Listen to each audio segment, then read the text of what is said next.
a way forward in the context of this broader IPEF exercise. Thank you, Mr.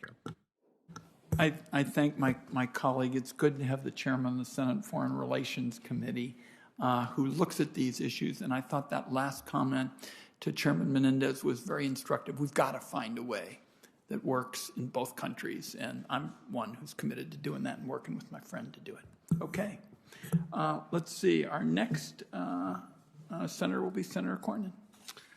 Well, thank you, Mr. Chairman. This is a very important topic, and I appreciate the witnesses joining us today. I'm glad to see the Biden administration taking some first positive steps toward trade agreements in the Indo-Pacific, but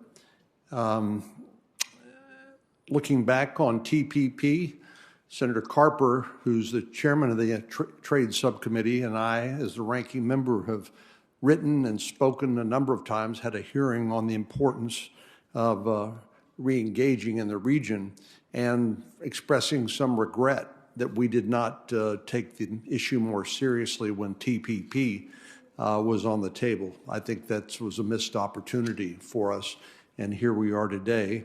Having Trade Promotion Authority expired, it seems to me that that would be a first logical step for Congress to take if we're actually serious about trade in the Indo-Pacific. One of the challenges with the economic framework that's been announced by the administration is, of course, it depends on who's president, and will change perhaps as the politics change and with each change of the executive.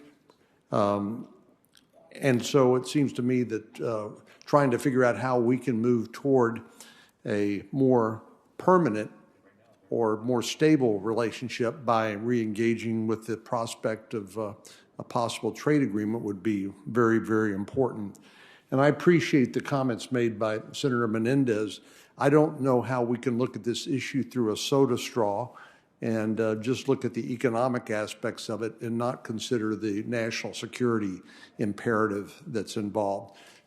China is at the top of everybody's list here in Washington, D.C., as it should be, and something we are playing catch-up on. But, Ms. Shaw, would you just comment on the desirability of us actually passing Trade Promotion Authority as a prerequisite to re-engaging with the possibility of another trade agreement in the Indo-Pacific? Yeah, thank you for the question. I mean, clearly, to be effective in the region, we are going to need to negotiate the types of commitments that require congressional authority. So for that reason alone, I think it's certainly a step in the right direction, and it's a positive sign to our trading partners that we're serious about this type of engagement. I guess my question would be, if you were to give the administration trade promotion authority, is it something at this point they'd be willing to use? And I'm not sure the answer to that is yes. No. Well, I know that one of the issues that continues to come up, and the chairman raised it as well, he and Senator Brown championed some labor-related provisions in the USMCA. And Mr. Wessel, I might ask you, as the chair of the Labor Advisory Committee to USTR, last year at a hearing on the USMCA, I asked a labor representative what it would take for labor to get behind a multilateral regional comprehensive trade agreement in the Asia Pacific. And the response was, we are a long way from there. Could you provide maybe some more detail for what it would take to get labor on board? I'd be happy to, and thank you for your question.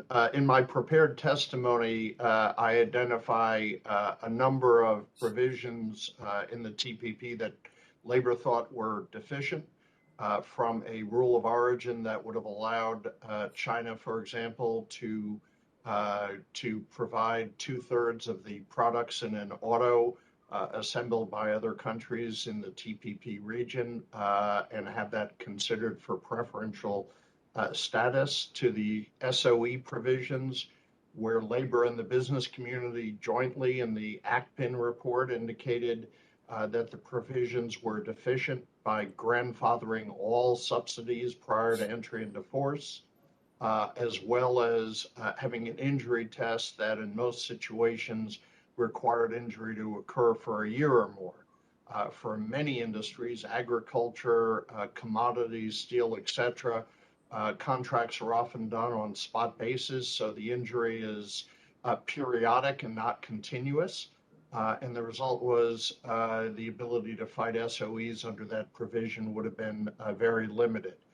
In the labor area, not only were the rights deficient, the consistency plans were inadequate. In Vietnam, it would have allowed them to have a 5 cent an hour minimum wage, but qualified as they had a minimum wage.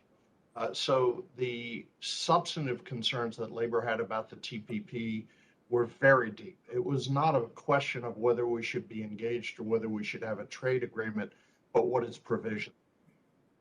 Thank you. My time's up.